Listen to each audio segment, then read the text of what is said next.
There is now nowhere left for you to hide, Larry. More than 160 women say Larry Nassar sexually abused them. It's one of the worst sexual abuse scandals in the history of sports.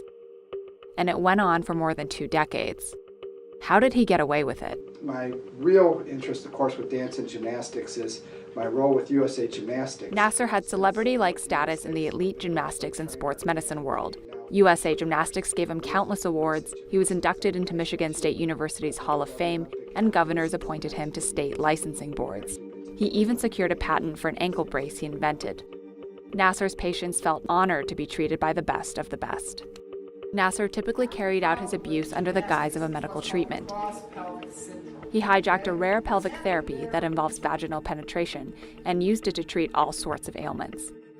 He ignored protocols such as using a glove, asking consent, or having a medical chaperone present. And when I was 14 years old, I tore my hamstring in my right leg.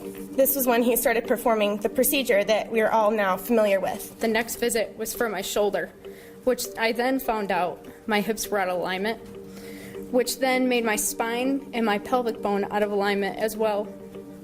And this is when Larry decided that it was medically acceptable to violate a 16-year-old girl. When confronted by parents, coaches, and eventually investigators, Nassar said patients may have misunderstood his therapy.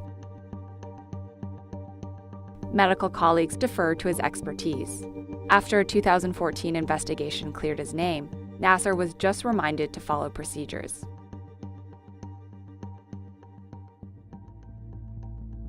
In the training camps of elite gymnastics, where coaches are notoriously hard on athletes, Nassar manipulated girls into believing he was a trusted friend, advocate, and even their protector. You have to protect your athletes. You have to let them know that we care. You have to not let them know, but let them feel it. Let them understand it. Let them breathe it. He put my picture up on his wall with the Olympians.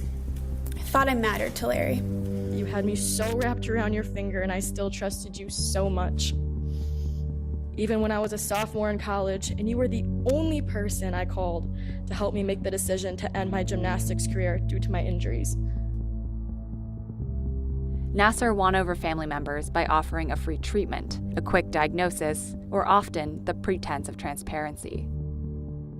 At the end of the appointment in your basement, I remember asking, "Do I owe you anything?"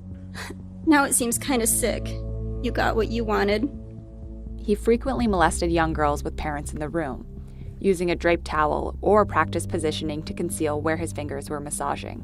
What kind of a person has the audacity to sexually assault a child in front of their mother?